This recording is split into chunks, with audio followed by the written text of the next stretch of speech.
Bismillahirrahmanirrahim. Assalamualaikum warahmatullahi wabarakatuh. Waalaikumsalam warahmatullahi wabarakatuh.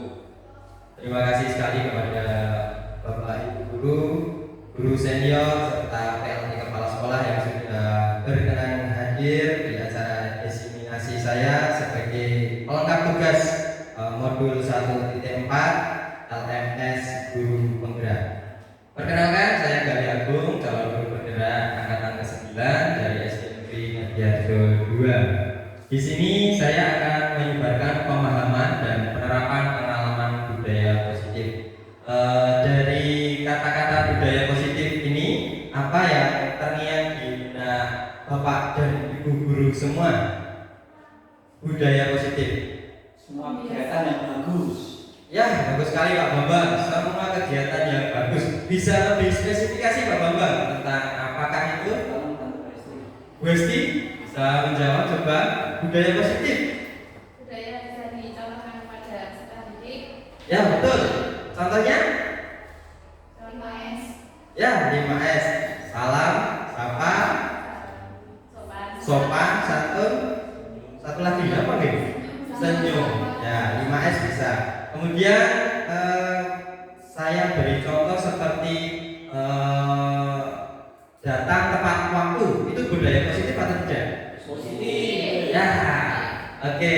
Jadi Bapak Ibu guru sudah menangkap apa yang dinamakan budaya positif. Secara garis besar seperti yang dikatakan Pak Bambang dan Bu Hesti tadi, budaya positif adalah segala hal positif yang akan diberikan kepada siswa ataupun lingkungan masyarakat yang ada di SD Negeri Ngadiarjo 2 ini. Selanjutnya Bu Hesti.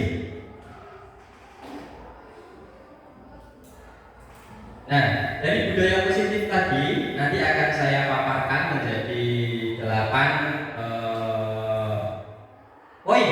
Yang pertama adalah perubahan paradigma belajar, yang kedua disiplin positif, yang ketiga nilai-nilai kebajikan, yang keempat hubungan dasar manusia, yang kelima motivasi perilaku manusia, yang keenam posisi kontrol guru, yang keenam keyakinan kelas, dan yang terakhir yang kedelapan adalah segitiga restitusi.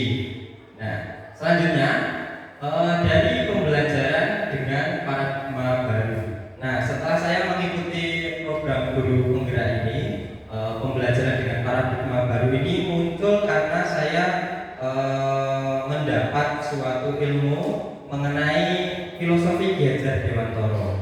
Sekalian, filosofi Ki Hajar Dewantoro ini menyatakan bahwa guru sekarang bukan menjadi center dalam pembelajaran atau menjadi pusat dalam pembelajaran, melainkan siswa itu sendiri yang menjadi pusat pembelajaran kita.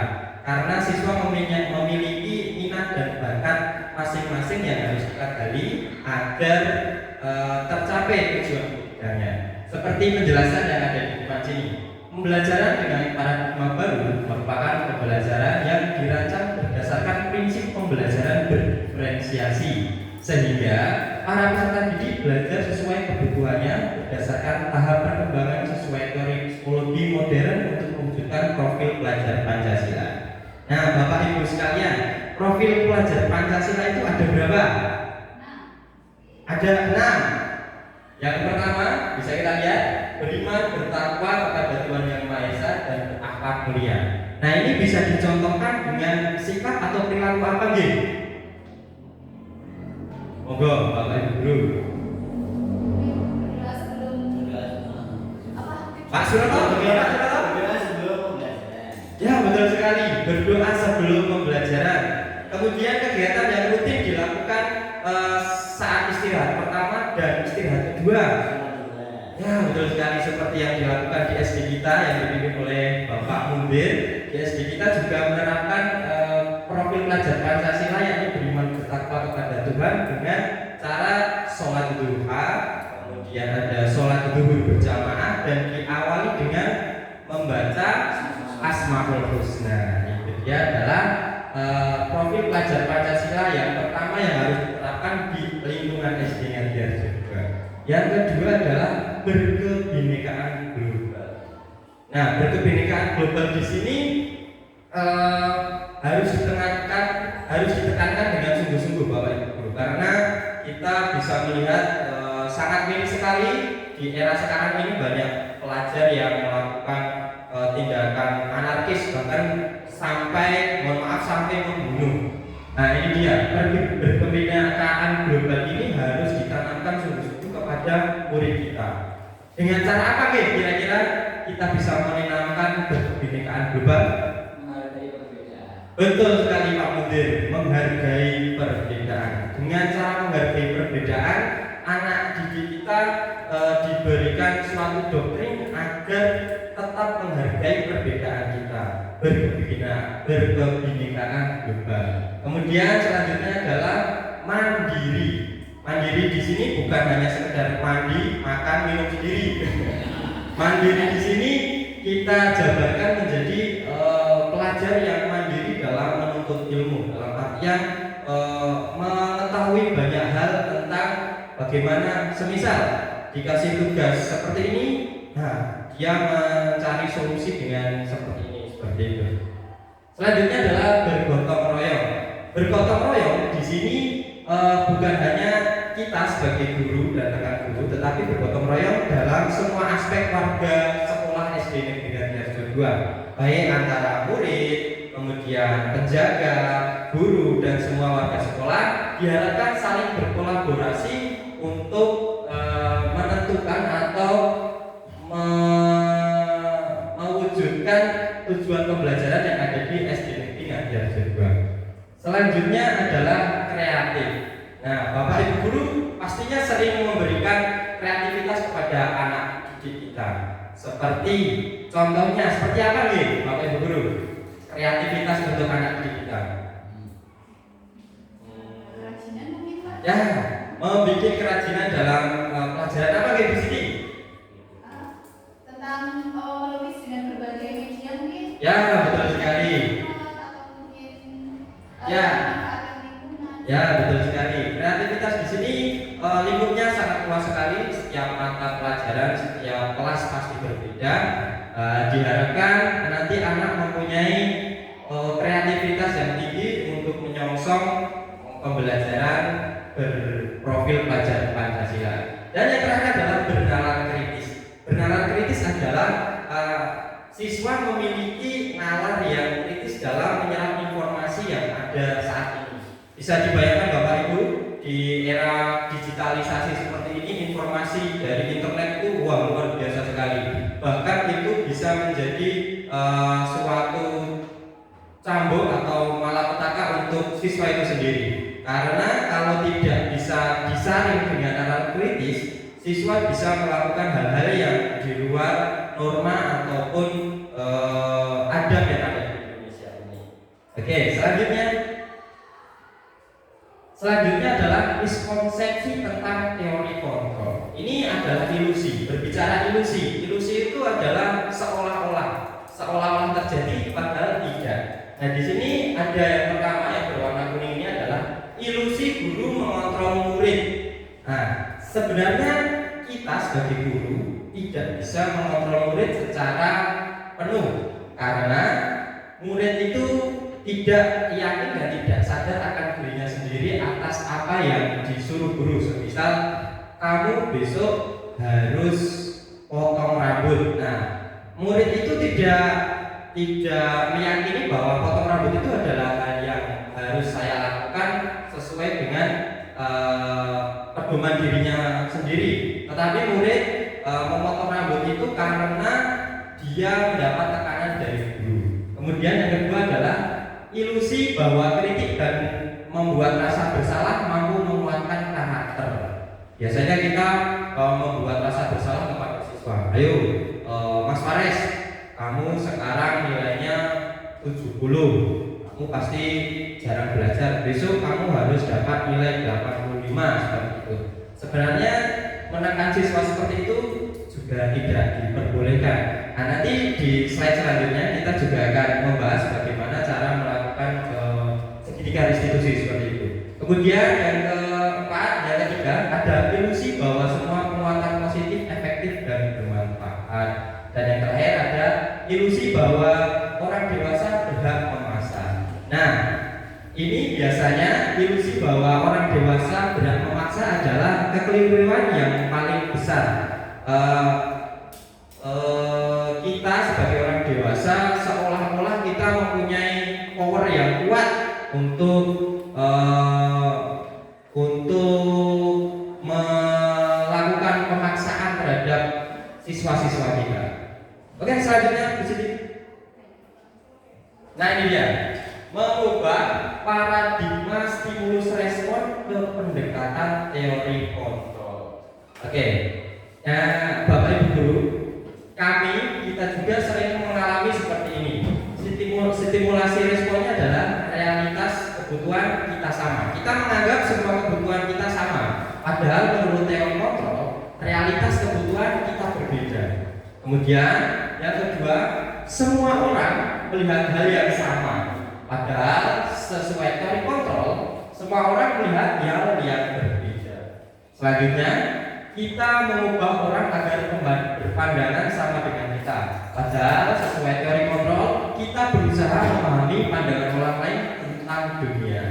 Selanjutnya adalah perilaku buruk dilihat sebagai suatu kesalahan, dan teori kontrolnya adalah semua perilaku memiliki tujuan.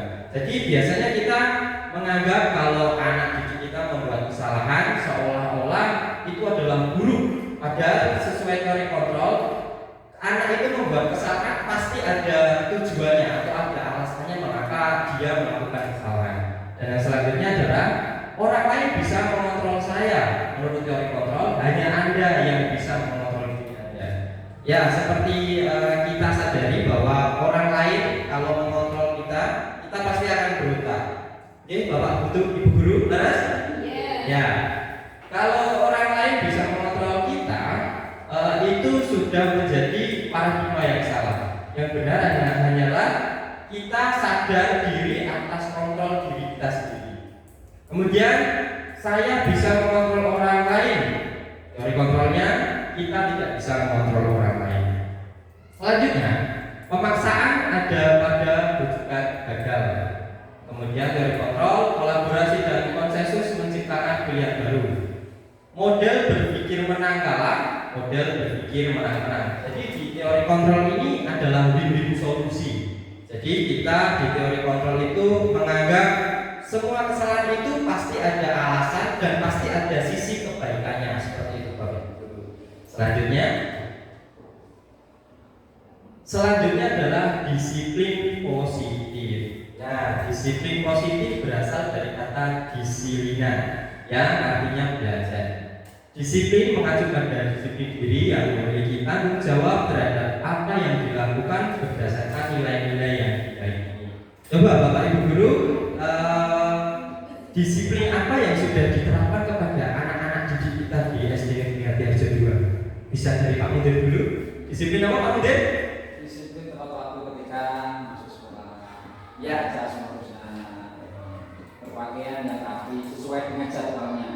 Bagus sekali, betul sekali ya apa yang dikatakan oleh Bapak Mudir. Disiplin tepat waktu, disiplin membaca Asmaul Husna, dan disiplin mengenaikan pakaian pada jadwal pelajaran. Itu sangat bagus sekali penekanan disiplin kepada murid-murid kita yang ada di SD Negeri Harjo 2. Nah, disiplin positif sendiri merupakan salah satu cara penerapan disiplin yang bertujuan untuk menumbuhkan kesadaran serta memberdayakan peserta didik tanpa imbalan penghargaan, reward, ancaman atau hukuman. Jadi disiplin positif sendiri itu adalah menanamkan rasa disiplin kepada siswa secara nyata ataupun secara positif, sehingga siswa sudah memiliki rasa disiplin itu dari dalam hatinya, dari dalam dirinya. Jadi tidak ada paksaan dari ibu, bapak, guru ataupun orang tua yang ada di sekitarnya. Jadi rasa disiplin itu sudah menjadi atau sudah tertanam di dalam sanubari anak tersebut. Nah, sebagai pendidik, tujuan kita adalah menciptakan peserta didik yang memiliki disiplin dari diri sehingga mereka berperilaku mengacu kepada nilai-nilai kebajikan universal dan memiliki motivasi intrinsik dalam perubahan perilaku ke arah yang lebih baik. Dalam hal ini, disiplin seperti disiplin tepat waktu, disiplin mengerjakan tugas, disiplin untuk selalu menaati kesepakatan kelas atau kayak kelas yang sudah ditaati seperti itu. Kemudian selanjutnya, nah, nilai-nilai kebajikan. Nilai yang disepakati bersama lepas dari suku bangsa, agama, bahasa maupun latar belakangnya.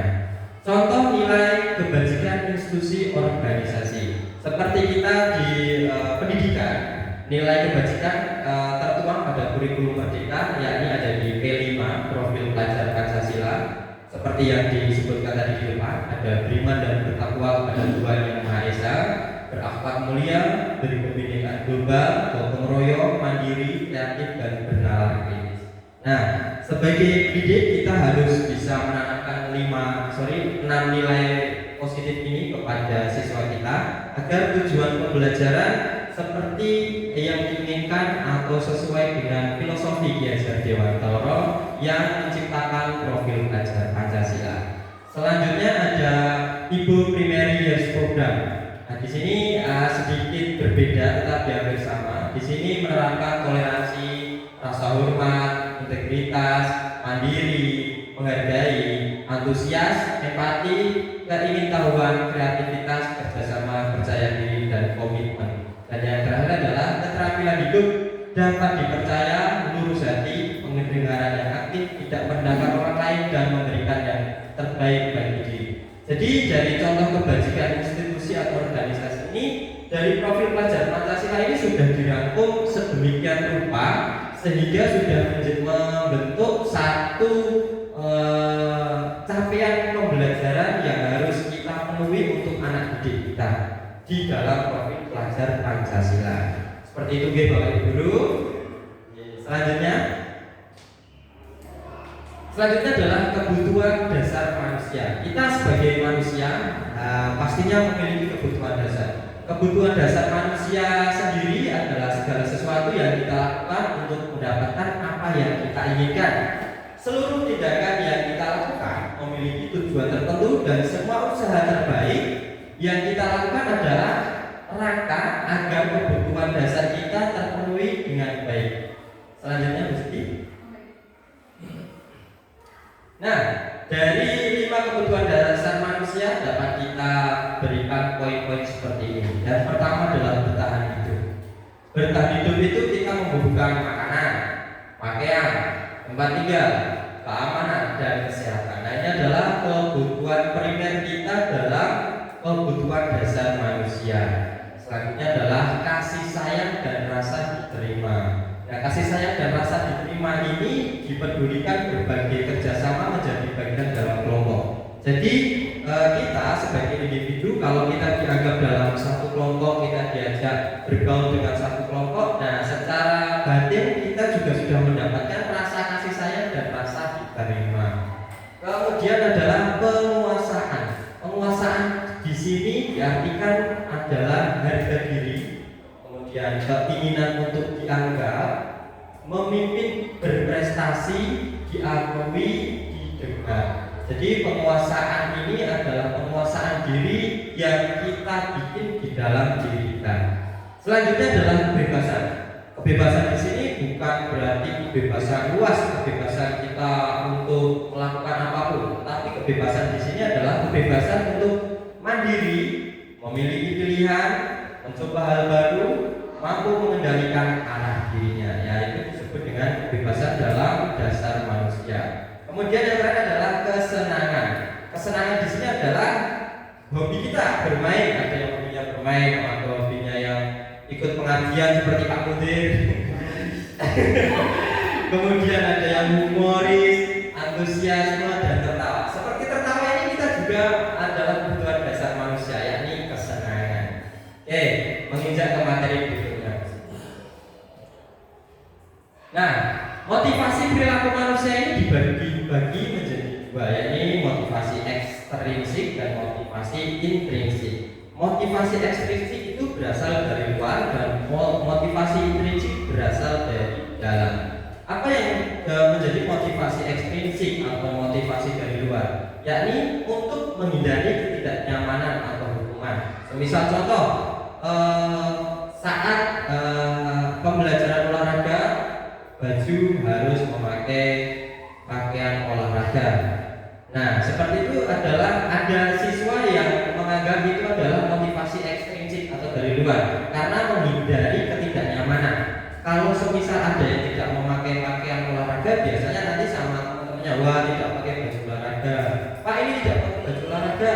Nah, biasanya seperti itu sehingga anak yang tidak memakai baju olahraga biasanya akan terganggu dengan lingkungannya. Kemudian yang kedua adalah dari faktor ekstrinsik juga untuk mendapatkan imbalan penghargaan dari orang lain. Nah, ini biasanya termotivasi seperti orang tua kita. Dulu saat kita sekolah dasar ataupun saat kita masih di bangku sekolah, biasanya kita ditawari seperti ini. Nah, kalau besok kamu ranking 1, besok Bapak belikan tas, sepatu ataupun rumah seperti itu. Ya, itu menjadi motivasi untuk mendapatkan imbalan atau penghargaan dari orang lain, motivasi eksternal. Jadi untuk motivasi eksternal ini sebenarnya juga tidak salah. Motivasi eksternal ini juga membangkitkan rasa motivasi murid ataupun kita sebagai orang yang ingin mendapatkan tujuan tertentu seperti itu. Kemudian yang kedua adalah motivasi intrinsik. Nah, motivasi intrinsik ini berasal dari dalam diri kita untuk menjadi orang yang mereka inginkan dan menghargai diri sendiri dengan nilai-nilai yang mereka percaya. Jadi, semisal seperti kita menjadi guru itu insya Allah adalah motivasi intrinsik karena kita berkeinginan memajukan anak bangsa kita agar lebih baik, agar lebih maju dan lebih bagus ke depannya seperti itu. Selanjutnya adalah tentang hukuman, konsekuensi dan restitusi. Nah, di sini kita harus bisa membedakan antara hukuman, konsekuensi dan restitusi. Hukuman itu adalah tidak terencana atau tiba-tiba. Biasanya seperti ini. Ada murid yang terlambat. Nah, adik, kenapa kamu terlambat? Maaf Pak, saya terlambat karena saya bangun siang. Sekarang adik harus membersihkan toilet ataupun harus hormat ke tiang bendera. Nah, itu adalah hukuman yang bersifat tidak terencana dan tiba-tiba. Murid tidak tahu apa yang akan terjadi atau tidak dilibatkan. Jadi tidak ada komunikasi dua arah antara murid dan guru. Seperti kita sebagai orang dewasa seperti menghardik itu adalah memberikan suatu label jelek pada siswa yang terlambat seperti itu. Kemudian hanya bersifat satu arah dan berubah. Selanjutnya adalah konsekuensi. Konsekuensi sendiri adalah terencana, disepakati sesuai peraturan. Biasanya konsekuensi ini sudah diberikan peraturan seperti di peraturan di kelas ini, seperti siswa tidak boleh datang terlambat, kemudian hari Senin, Selasa yang piket si A dan si B. Kemudian murid tetap dibuat tidak nyaman. Nah, konsekuensi ini pasti ada hukumannya. Seperti kalau di SD mungkin belum ada pengurangan poin, tapi kalau di SMP dan SMA itu sudah ada pengurangan poin. Seperti murid yang tidak memakai seragam itu pasti mendapatkan poin minus berapa poinnya. Kalau sudah 100 biasanya nanti akan dibimbing oleh guru-gurunya. Kemudian dari konsekuensi ini sikap guru selalu memonitor murid sehingga murid merasa selalu diawasi oleh guru-guru yang ada di sekolah tersebut, tidak secara sadar menyadari apa yang ada di dalam dirinya untuk mematuhi peraturan. Nah, yang untuk sangat dianjurkan adalah ini Bapak Ibu, restitusi. Restitusi sendiri adalah proses menciptakan kondisi bagi murid untuk memperbaiki kesalahan. Proses kolaboratif yang mengajarkan murid untuk mencari solusi sendiri. Jadi ini adalah komunikasi dua arah. Mungkin secara tidak sadar ibu dan bapak guru yang ada di sini pernah mempraktekannya. Mungkin di rumah, mungkin di sekolah, mungkin dengan anak didiknya, mungkin dengan anaknya sendiri. Nah, restitusi ini bersifat dua arah, yakni saling menghargai dan saling mencari solusi. Tidak ada penekanan kesalahan, tetapi menyadarkan apa yang dia lakukan itu adalah salah.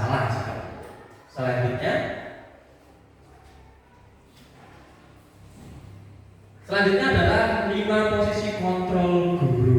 Nah, dari sini ada 5. Yang pertama ada penghukum, yang kedua ada pembuat rasa bersalah, yang ketiga teman, yang keempat pemantau, dan yang kelima manajer. Menurut Bapak dan Ibu guru, dari 5 posisi kontrol guru ini, yang mestinya kita lakukan sebagai guru profesional, seharusnya kita harus memilih yang mana, Bapak Ibu guru? Monggo silakan. Manajer. Pak Bambang memilih manajer. Bu Siti memilih apa, Bu Siti? Saya kira juga manajer itu Pak, karena kita dari istilahnya itu kan manajer itu kita mendampingi seperti itu, membimbing, menuntun seperti itu. Kalau saya Oke, Pak Bambang dan Bu Siti adalah manajer. Pak Mundir Mungkin lebih cocok memantau dan teman. memantau dan teman. Pak Suroto? Itu manajer. Pak Suroto manajer. Bu Esti? Manajer. Kok jawabannya banyak yang manajer ya?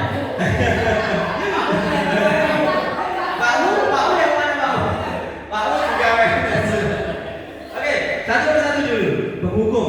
Dari posisi penghukum itu biasanya seperti klasik, seperti guru-guru klasik kita, seperti guru saya saat saya dulu duduk di bangku persekolahan penghukum, biasanya langsung saat itu langsung dihukum. Seperti contohnya seperti ini. Ketika saya datang terlambat waktu itu, entah itu guru BK, entah itu guru kelas, entah itu guru siapapun, saya pasti akan dihukum, langsung dihukum. Kamu balik, silakan kamu membersihkan toilet karena kamu terlambat. Nah, itu adalah komunikasi satu arah yang tidak melibatkan kita. Kita langsung siap-siap saja karena kita takut kepada guru tersebut. Kemudian pembuat rasa bersalah. Pembuat rasa bersalah ini adalah model guru yang membuat siswanya tidak nyaman. Seperti contohnya seperti rambut. Wah, rambut kamu sekarang sudah melebihi telinga ya. Nah, kalau tidak dipotong, besok Pak Guru gundul loh. Itu Pak Guru botakin. Nah, anak menjadi merasa bersalah karena apa yang dilakukannya tidak betul, tetapi tetap menjadi angan-angan bahwa waduh, kalau saya tidak segera potong rambut, besok bisa saya dipotong, bisa dipotong gundul seperti itu. Kemudian teman di sini sebenarnya juga bagus, kita sebagai guru itu sebagai teman, tetapi yang menjadi negatifnya kalau kita menjadi teman kepada murid itu nanti jarak antara guru dan siswa itu menjadi seperti teman pada biasanya saja.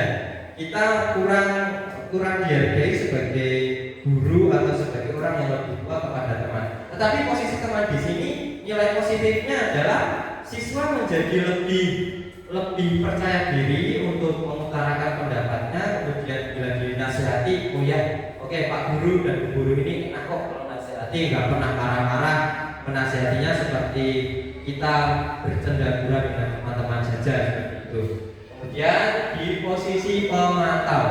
Nah, posisi pemantau ini biasanya seperti mata-mata Bapak Ibu. Kita memantau siswa yang membuat kesalahan. Misal, ada siswa yang ingin seperti di kelas, seperti mencontek seperti itu. Kita menunggu-nunggu momen itu. Seperti ya, ketika si A sudah mencontek, nah kita baru memberikan suatu tindakan yang memberikan dia itu malu terhadap teman-teman yang ada di kelasnya. Nah, posisi pemantau ini sebenarnya juga bagus, tetapi lebih menekankan anak terhadap kemaluan. Bukan kemaluannya ya, maksudnya kemaluan terhadap dirinya sendiri. Rasa malunya bukan kemaluannya deh.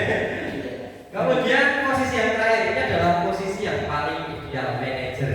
Monggo salah satu mungkin bisa mengutarakan manajer bagaimana? Mungkin siapa? Boleh tunjuk tangan? Ya, silakan.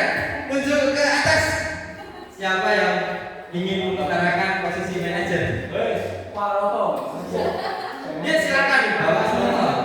Aku guru senior di sini, monggo Pak Toto.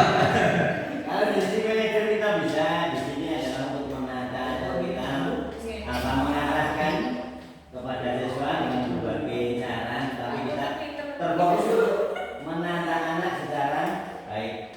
Jadi manajer untuk apa ya, menata agar anak itu bisa sesuai dengan program yang diajarkan kita. Ya, betul sekali Pak Suroto. Tepat sekali apa yang ngendikake Bapak Suroto. Manajer itu adalah bagaimana cara kita mengolah siswa dari 5 posisi kontrol guru ini dijadikan satu. Jadi kita tetap berkomunikasi dua arah, tetapi juga mempertimbangkan bagaimana siswa nanti dalam melakukan timbal balik kepada apa yang kita berikan seperti itu. Selanjutnya, nah ini dia tadi, seperti yang kita bicarakan di depan tadi, contoh penerapan 5 posisi kontrol guru. Kasusnya ini adalah tidak memakai atribut lengkap saat upacara bendera. Nah, semisal ada res yang tidak memakai topi, kalau di posisi penghukum langsung memberikan pernyataan seperti ini. Sekarang kamu Fares hormat kepada bendera selama 1 jam. Bagaimana Ibu Bapak Guru? Apakah cocok seperti ini digunakan kepada anak didik kita, khususnya di SD? Tidak sama sekali. Tidak sama sekali, betul sekali. Bagaimana Bu Esti? Apakah cocok atau tidak? Apa pertanyaannya? Loh, kok cocok? Wah ini sepertinya Bu Esti agak sedikit ngalamin ini. Bu Esti kalau anak didiknya disuruh hormat bendera selama 1 jam itu cocok atau tidak Bu Esti? Tidak. Oke, nah sekarang Bu Esti sudah mulai connect lagi ke sini. Oke Bapak Ibu, kita sepakat ya kalau posisi penghukum itu kalau menghukum siswa disuruh hormat selama 1 jam menghadap yang bendera itu tidak cocok ya? Terima kasih Bapak Ibu. Ya betul Pak, kamu semaput. Itu dia. Itu yang dikhawatirkan dari posisi penghukum ini. Nanti akan berdampak buruk kepada siswa yang kita hukum karena posisi penghukum ini lebih ke fisik seperti itu. Kalau hukumannya beda apa juga bisa bunuh. Contohnya Pak, iya silakan Pak. Ketika tidak pakai baju olahraga atau seragam keagamaan, kamu baca buku 1 halaman. Nah, itu sebenarnya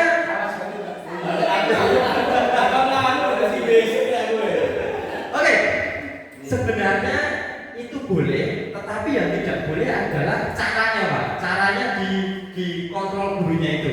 Kita harus menggunakan pendekatan manajer.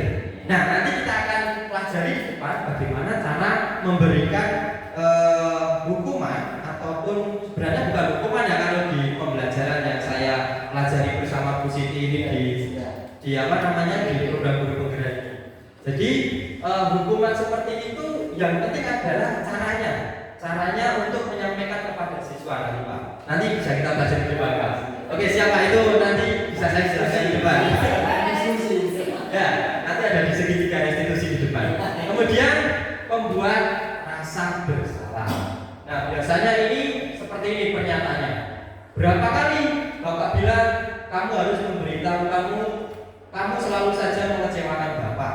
Kamu selalu terlambat, tidak memakai atribut yang semestinya saat upacara bendera. Nah, seperti itu. Itu memberikan dampak psikologis kepada siswa bahwasanya apa yang dilakukan siswa itu selalu salah, sedikit-sedikit salah seperti itu. Nah, itu sebenarnya juga jangan dilakukan. Kita sama-sama belajar dan sama-sama membuat diri kita menjadi dikontrol guru di posisi manajer, karena di posisi manajer nanti inilah adalah posisi perfeksionis seorang guru dalam melakukan suatu tindakan restitusi terhadap suatu masalah seperti itu. Nah ini dia teman guru sebagai teman berkata seperti ini, ayo dong ikuti aturan sekolah, tolong bantu Bapak ya sekali ini ya sudah tidak apa-apa, lain kali jangan sampai berbuat seperti ini lagi ya, seperti itu. Kira-kira murid senang atau tidak kalau kita berkata seperti itu? Senang gitu, senang. Tapi besoknya murid mengulangi atau tidak kira-kira? Tidak. Wah, kira-kira menurut Pak Bapak tidak. tidak? Kalau kita seperti ini, seperti di posisi Harus teman. ada larangan jangan sampai bukan seperti Ayo. ini lagi ya. Kecil betul. Sebenarnya kalau seperti ini kan dia ada di posisinya dia kena verbal ya. Iya. Secara verbal. Dia merasa bersalah. Iya. Akan selamanya itu rasa bersalahnya itu mungkin apa ya? Nemplok. Nah, nemplok terlalu lama. Iya. Jadi dia kurang percaya diri nanti. Oh, aku kalau gini nanti aku nggak dianggap teman sama ini sama positif. Iya. Memiliki rasa seperti itu Iya. secara Hari susah. jangkanya lama. Oke. Kalau menurut Pak Bambang tadi, siswa tidak akan mengulangi lagi. Tapi menurut teori, kita berbicara teori ya Pak Bambang. Menurut teori, ayo dong dari kata-kata seperti ini, ayo dong ikut aturan sekolah, tolong bantu Bapak ya sekali ini. Ya sudah, tidak apa-apa, lain kali jangan sampai berbuat seperti ini lagi ya. Menurut teori dari kontrol guru ini, menurut teorinya siswa akan cenderung mengulangi lagi karena apa yang kita katakan, apa yang kita berikan tidak ada sanksi sama sekali kepada siswa. Siswa juga hanya, oh ya aku telat, tidak apa-apa, tidak masalah. Oh iya saya tidak memakai baju, tidak masalah. Mungkin besok cuma hanya diberitahu seperti ini lagi seperti ini. Memiliki rasa ketergantungan ya. Oke, betul sekali Bu Siti. Sehingga murid itu menjadikan atau memberi rasa ketergantungan terhadap guru ataupun orang yang memberikan nasihat. Selanjutnya adalah posisi pemantau. Nah, posisi pemantau ini adalah seperti mata-mata. Kita mencari-cari kesalahan siswa. Kira-kira hari ini kita mau cari kesalahan siswa yang mana ya, seperti itu. Di posisi pemantau ini biasanya sering berkata, kamu sudah melanggar peraturan sekolah, kamu tahu konsekuensinya. Setelah upacara, kamu beli atributnya ke koperasi dan jangan diulangi lagi. Ya intinya dalam posisi pemantau ini kita selalu memantau peserta didik kita untuk mencari-cari apa ya yang kira-kira bisa disalahkan untuk peserta didik kita. Sehingga kita seolah-olah kita sebagai guru, sebagai orang yang lebih dewasa, seolah-olah kita selalu benar di hadapan murid-murid kita seperti itu. Dan yang terakhir, yang menurut teori kontrol ini adalah yang paling baik adalah posisi manajer.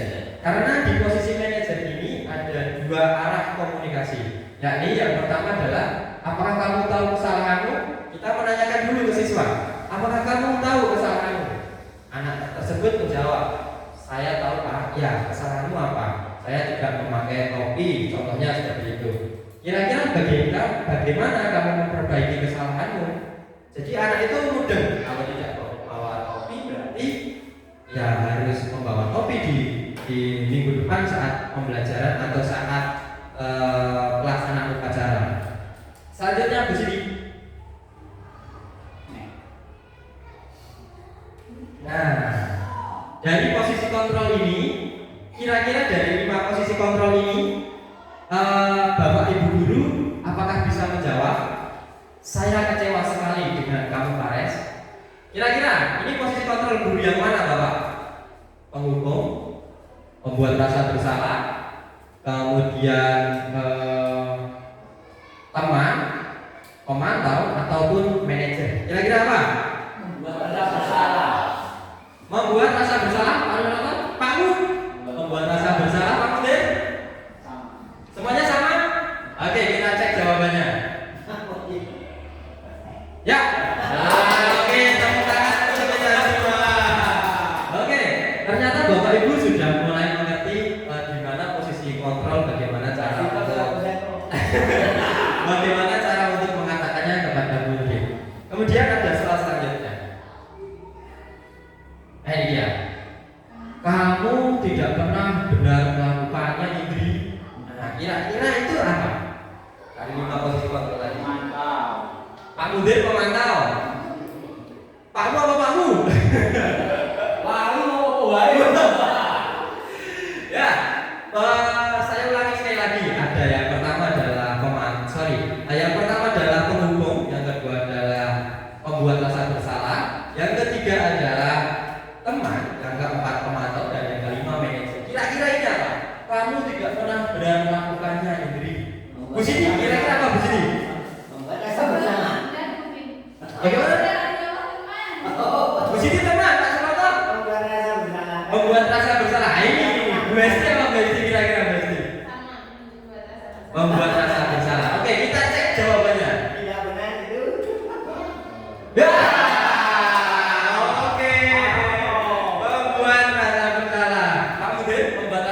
nggak mungkin?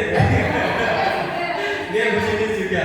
Jadi tadi ini adalah jawaban yang betul adalah membuat rasa bersalah. Masih ada satu lagi agar kita lebih tahu tentang posisi kontrol kita terhadap murid. Nah ini dia.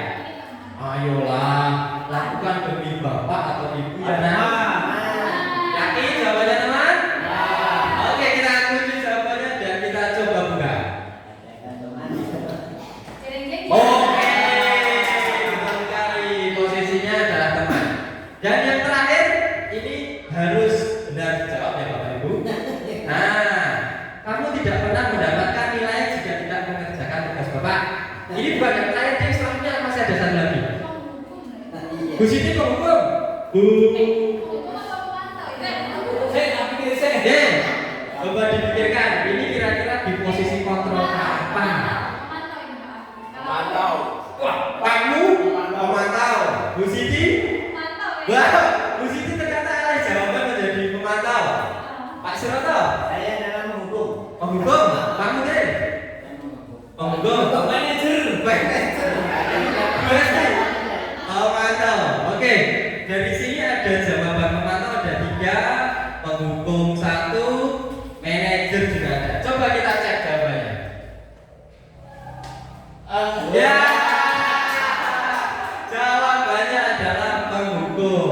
Nah ini yang terakhir sekarang Bapak Ibu. Nah ini cluenya terakhir itu biasanya gampang. Nah ini ya. Ya kita baca dulu ya. Apa rencanamu untuk menyelesaikan masalah ini Vina? Dari sini sudah kita tahu ini adalah komunikasi satu arah atau 2 arah Bapak Ibu guru? 2 arah. Nah ini condong kemana Bapak Ibu guru?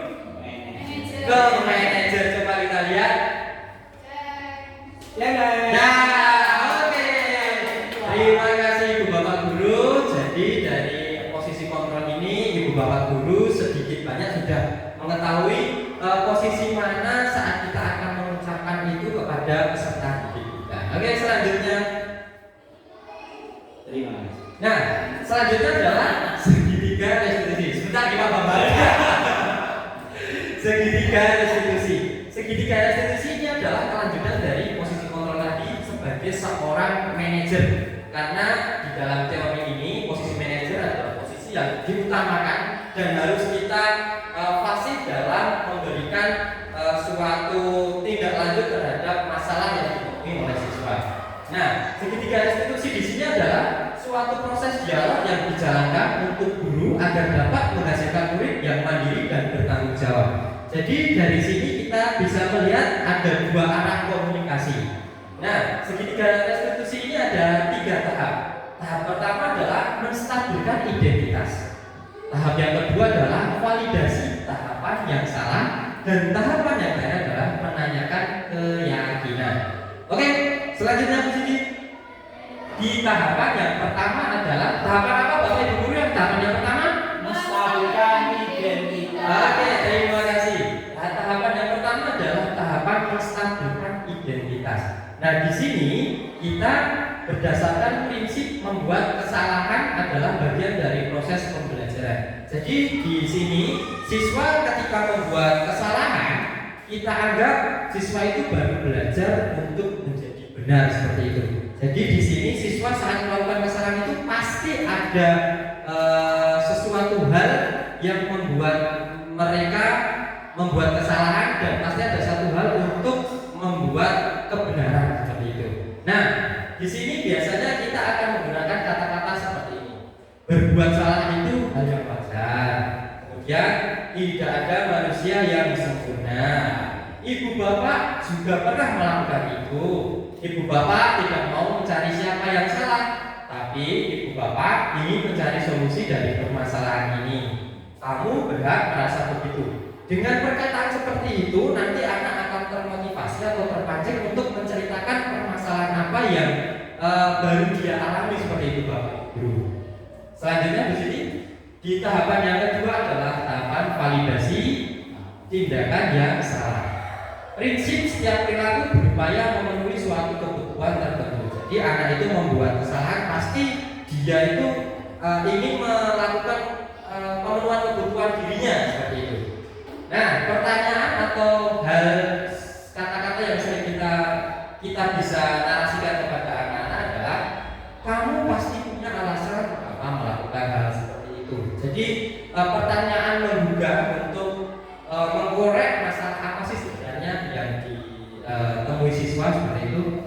Padahal kamu bisa melakukan yang lebih buruk dari ini ya. Semisal dia cuma melempar, semisal ada kasus seperti ini. Vina sedang membawa makanan, tiba-tiba si Fares mengambilnya tanpa permisi, dicomot seperti itu. Vina melemparkan makanannya itu kepada Fares kena mukanya. Nah, kita bisa memberikan kata-kata seperti ini. Ya tidak apa-apa, padahal kamu bisa melakukan yang lebih buruk dari ini. Seperti mungkin, mohon maaf, menonjok ataupun menendang Fares seperti itu. Kemudian kamu patut bangga karena telah melindungi sesuatu yang penting buatmu. Kamu melakukannya karena mempertahankan sesuatu yang penting bagimu. Nah, ini adalah kata-kata yang kita bisa berikan kepada siswa dalam validasi tahapan yang salah oleh guru. Selanjutnya di sini. Selanjutnya adalah menanyakan keyakinan berdasarkan prinsip teori kontrol bahwa pada dasarnya kita termotivasi secara intrinsik. Jadi kita tanyakan kepada anak didik kita, kenapa kamu melakukan kesalahan tersebut. Jadi tidak ada tekanan kepada anak didik karena saya seperti ini, karena saya seperti ini. Tetapi muncul dari diri peserta didik itu sendiri mengakui kesalahannya dan bersifat positif terhadap kesalahan yang dia perbuat. Nah, kita bisa menanyakan kepada siswa seperti ini.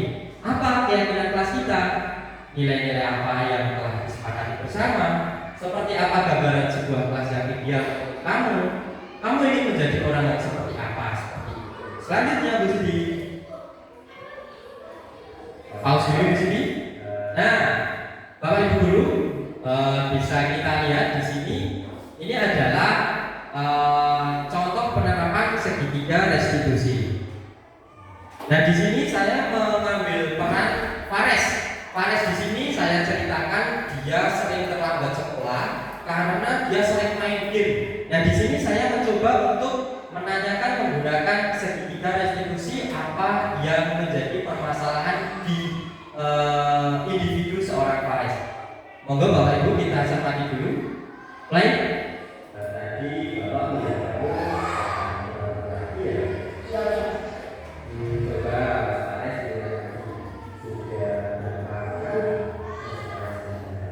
sudah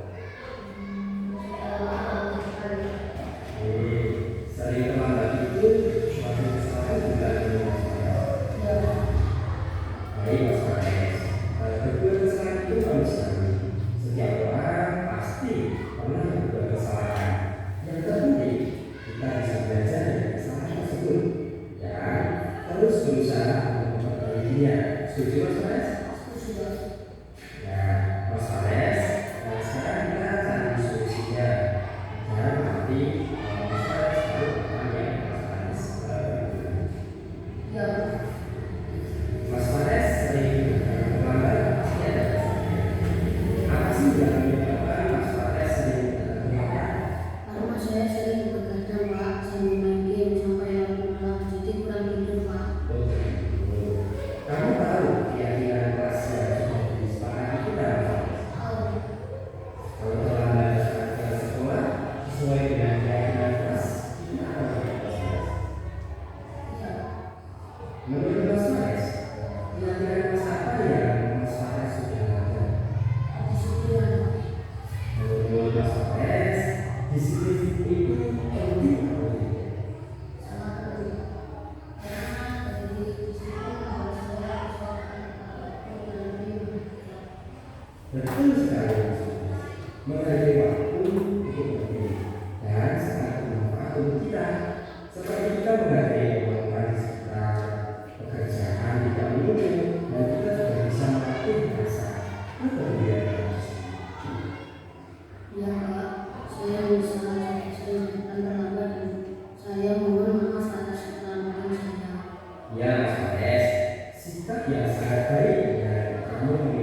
sadar atau tidak sadar pasti pernah melakukannya. Betul Bapak Ibu Guru?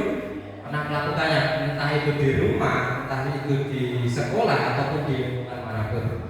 Jadi sebenarnya tindakan segitiga restitusi ini sebenarnya kita juga pasti pernah melakukannya, tetapi kita belum sadar bagaimana cara melakukan segitiga restitusi kepada murid ataupun siapapun itu. Jadi mulai sekarang mari kita budayakan untuk penerapan segitiga restitusi ini di lingkungan sekolah kita dulu. Setuju Bapak Ibu Guru? Ya. Oke, selanjutnya adalah keyakinan kelas. Nah, dari sini tercetus sebuah pertanyaan. Mengapa keyakinan kelas? Mengapa bukan peraturan kelas? Nah, biasanya ini yang sudah PPG pasti tahu nih. Soalnya pasti ada di materi PPG. Kalau tadi cewek, sekarang cowok lagi. Pak Mudir, bagaimana Pak Mudir? Kenapa keyakinan kelas? Mengapa bukan peraturan kelas? Agar tidak ada merasa yang diatur atau mungkin lebih yakin, lebih bebas, lebih untuk masyarakat ketika disepakati dan diyakini bersama. Wah, tepat sekali. Apakah seperti itu Bu Siti? Ya kurang lebih seperti itu. Ya. Peraturan kelas itu kalau peraturan kelas itu biasanya ada kalimat-kalimat negatifnya. Oh iya, betul. Pak Bambang? Setuju dengan kata Mbak Siti. Ya. Cuma menambah kalau peraturan itu lebih cenderung untuk pemaksaan. Betul sekali Pak Bambang. Keyakinan kan mau tidak mau kita sudah harus menjalankan ke peraturan setengahnya masih ada pemaksaan yang harus dilakukan. Ya, terima kasih Pak Bambang. Mungkin ada satu tambahan lagi, Bu Siti atau Pak Suroto? Kenapa keyakinan kelas tetapi bukan peraturan kelas? Ya kalau peraturan itu dia ada sifatnya mengikat. Tapi kalau yakin itu kita dengan sadar diri ikut meyakini di situ. Jadi melaksanakannya dengan timbul dari diri. Oke, berarti kita beri tepuk tangan untuk kita semua dulu.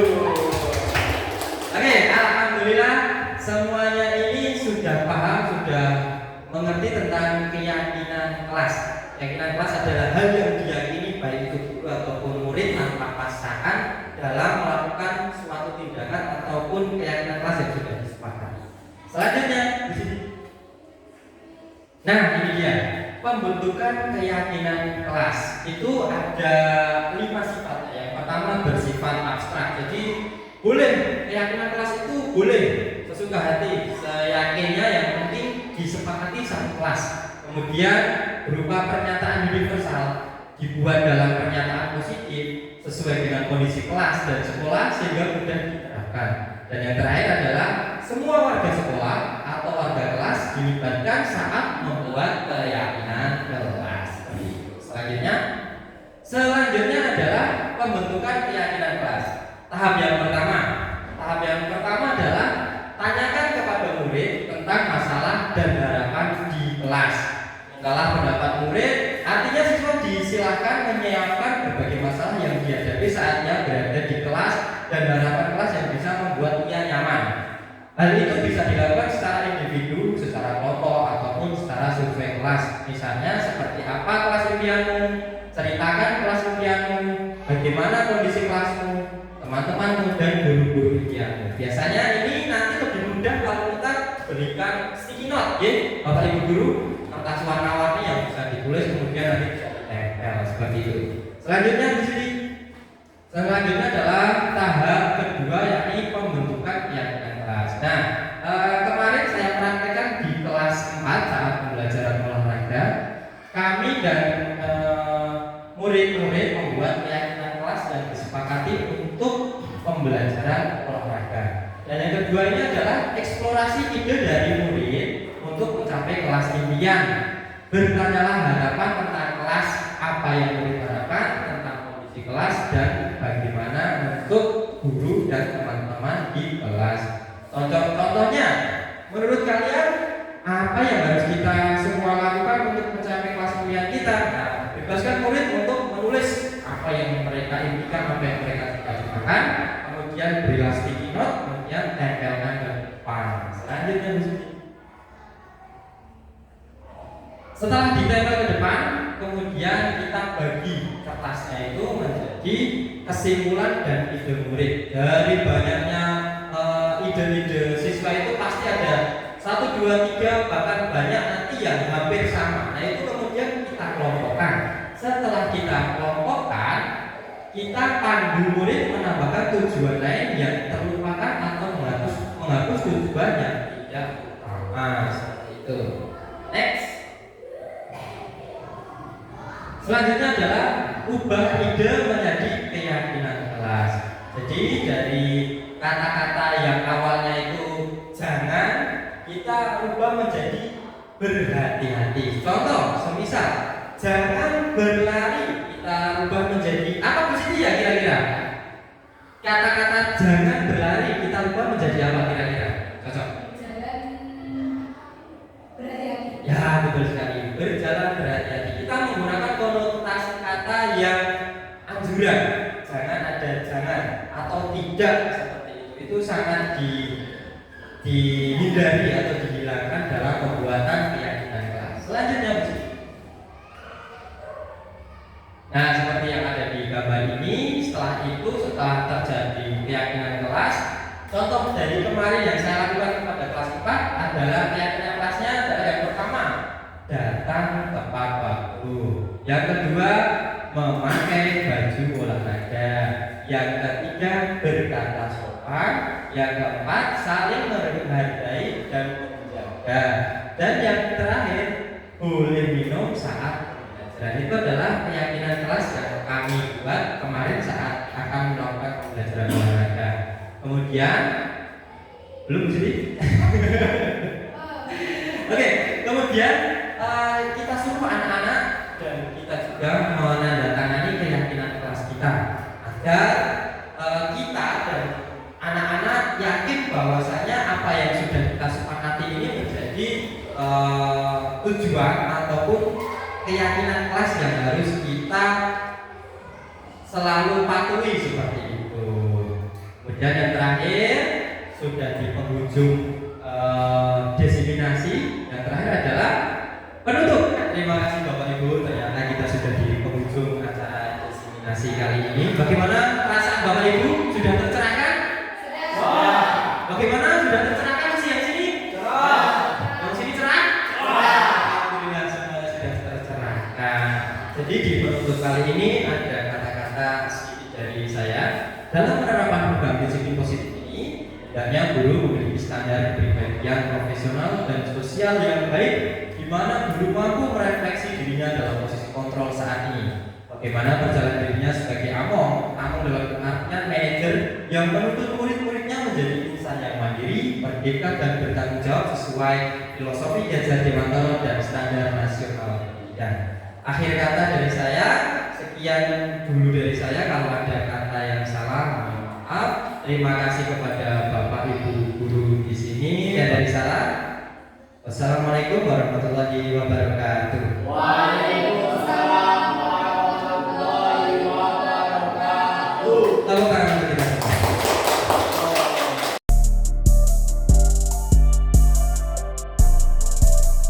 Assalamualaikum warahmatullahi wabarakatuh.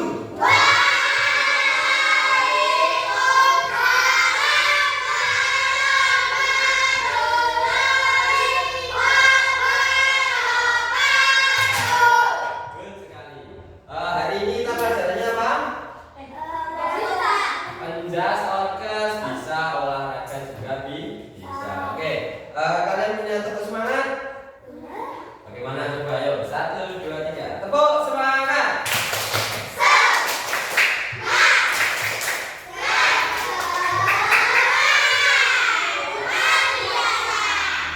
Anak-anak sekarang bisa dibaca. Ini namanya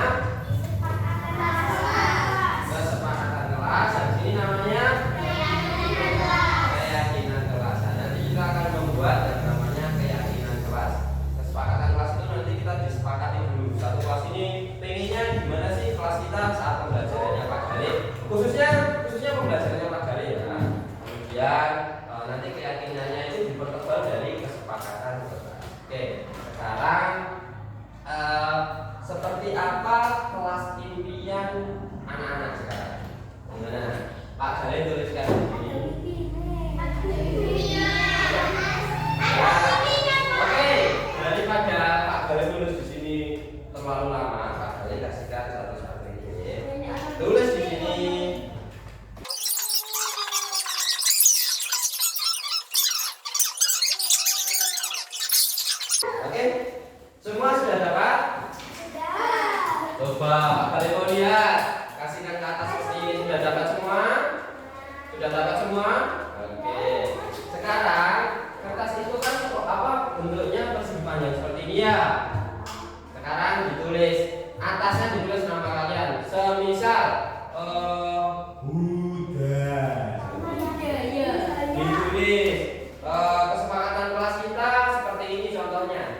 jangan ada kata tidak.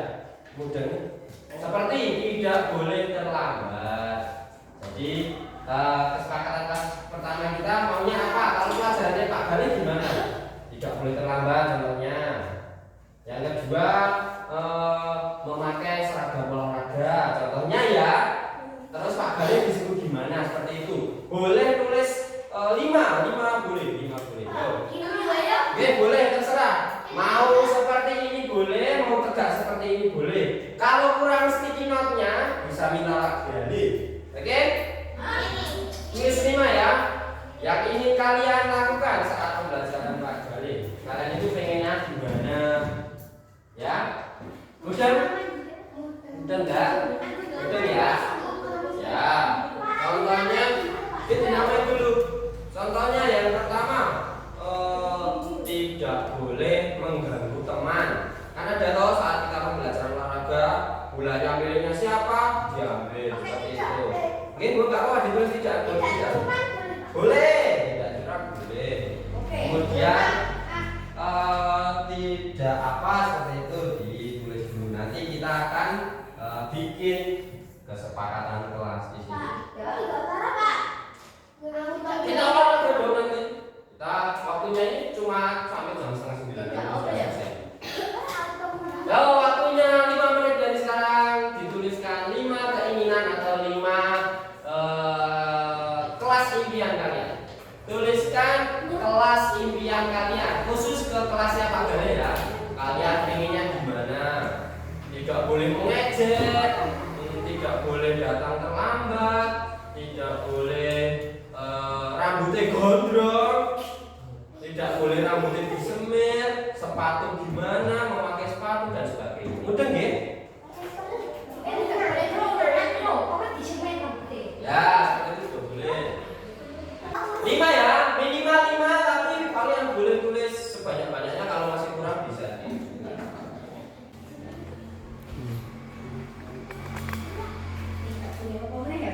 Mbak Anggun.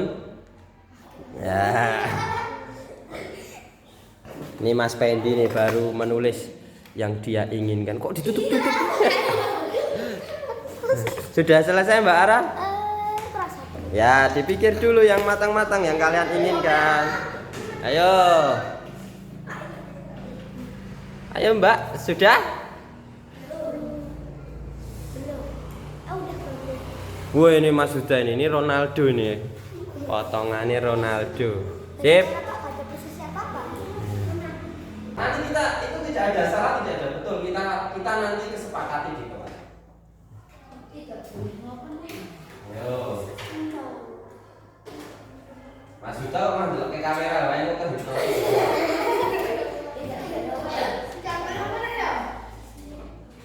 Apa? Terserah kalian. Waktu tinggal 2 menit lagi ya lo.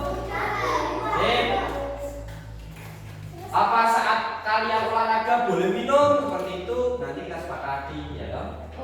Saat olahraga kalian pasti haus. Nah, boleh minum saat olahraga. Nah, kita biar sepakati nanti. Atau boleh makan saat olahraga. Tapi kalau pas roll depan makan bakso gimana? Bisa enggak? Iya, kalau masalah kalian ini apa?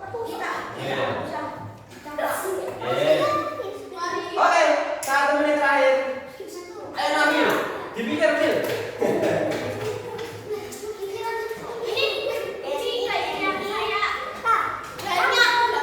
Ya nggak apa-apa. 6 boleh. Yang tidak boleh itu 4. Kalau 5 boleh, mau 10 juga boleh. Waktunya sudah selesai, kalian duduk dulu, ditempel dari Mas Huda. Tempel di sini Mas Huda. Mas Huda dulu sini. Mas Huda tempel. Yo, Mbak Ara tempel sini. Tempel ya, sudah semua? Mbak Arin sudah? Oke, silahkan duduk dulu sih. Nah, kelas 4 yang kalian inginkan yang pertama. Tidak boleh ngomong sarung. Nah, ini punyanya Mbak Ara. Tidak boleh ngomong sarung. Kira-kira yang bagus jadi gimana? Tidak boleh.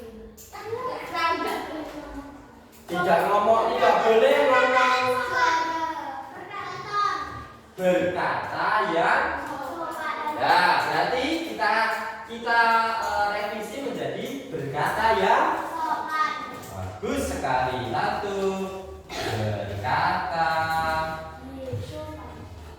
berkata sopan. Ada lagi tidak curang. Kemudian dari Aisyah, tidak boleh bilang Pak Galih jelek. Ini sama nggih? Tidak boleh bilang Pak Galih jelek, sama ya? Sama, tidak boleh ngomong curang. Hibah sama juga. Sama. Tidak contek-contekan. Tidak contek-contekan itu saling apa coba? Apa? Ya, yang kedua adalah tidak contek-contekan itu berarti saling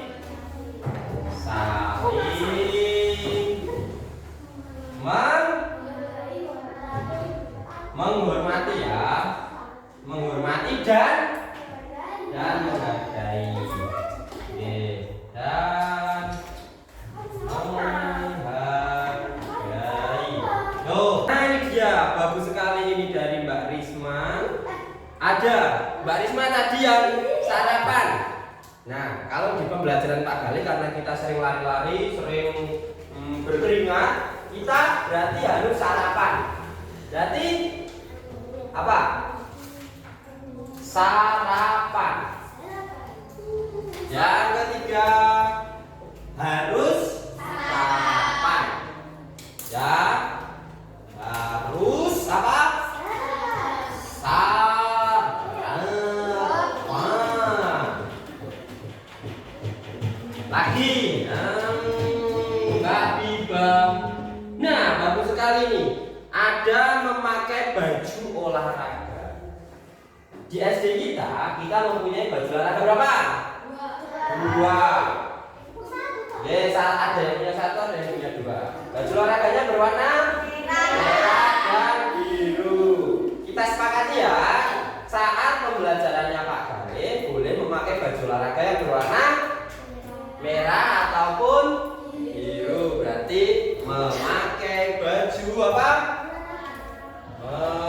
Memakai baju olahraga.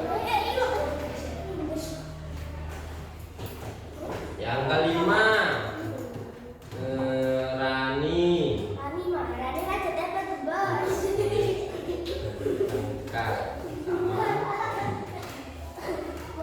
Pak Galih harus selalu bahagia dan lucu. Wah, Pak Galih lucu enggak? Bahagia enggak? Bahagia ya. Berarti kita tulis Pak Galih harus selalu bahagia. Tapi nanti saja. Nanti ditulis ini bagus ini. Nabil tidak boleh menyakiti batin. Batuan. Ya, tidak boleh. Ini kok, wah ini bagus ini Reza. Boleh minum saat olahraga. Kalian gimana? Kalau saat olahraga kita di luar, Pak, mau minum, boleh? Boleh? Tapi syaratnya botol minumnya dibawa ke keluar biar tidak masuk ke kelas. Berarti boleh minum saat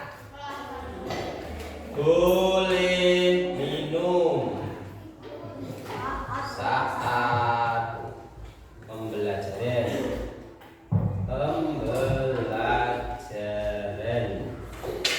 Oke, wah ini lebih dari 5 ini. Yang bagus ada lagi, tidak boleh buang air besar sembarangan. Gimana? Oke?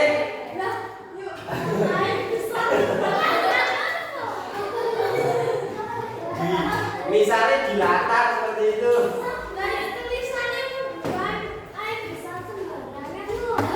Nah ini dia, tidak boleh datang terlambat. Gimana? Sepakat? Berarti datang tepat waktu. Datang tepat waktu. Wah. yang kalian aspirasikan di sini. Ini ada berbagai macam yang ingin kalian sepakati di kelas kita. Kemudian sudah disimpulkan, sudah disimpulkan menjadi ada 6. Ya kalau dari 6 ini, kalau dari kesepakatan kelas kita ini, dari 6 ini yang kalian mau didulukan pertama apa? Datang tepat waktu. Oke. Yang pertama kesepakatan kita adalah datang tepat waktu. Yang kedua kira-kira gimana? Kalau sudah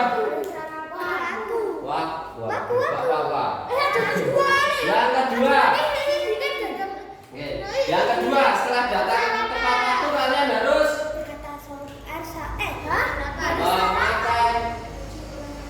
memakai baju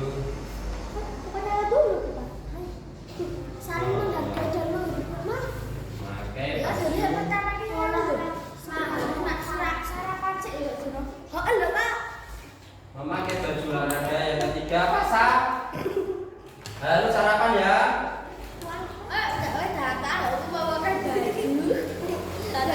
Harus sarapan. Yang keempat apa? Berkata sopan. Oke. Berkata apa? Berkata sopan. Yang kelima apa?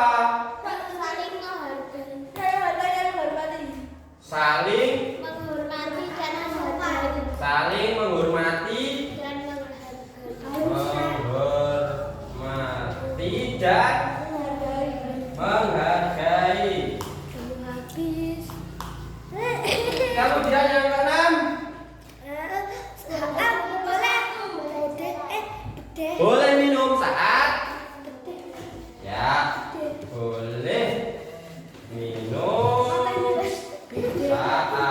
boleh minum saat pembelajaran. Boleh minum saat pembelajaran. Oke? Sip. Makasih, tanda tangan anak-anak ini adalah tanda tangan anak.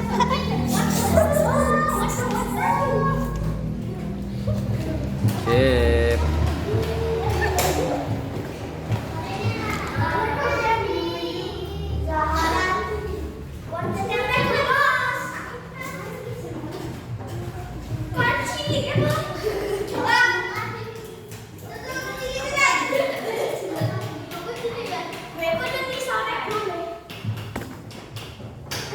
Keyakinan kelas 4. Yang pertama apa?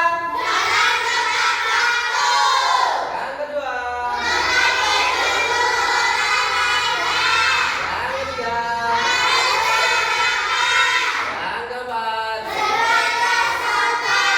Yang kelima. Yang keenam. Oke, Oke, terima kasih. Tepuk tangan untuk kita semua. Ya, kesepakatan kelas ini nanti Pak Galih bikin, kemudian nanti tak bikinkan seperti ini.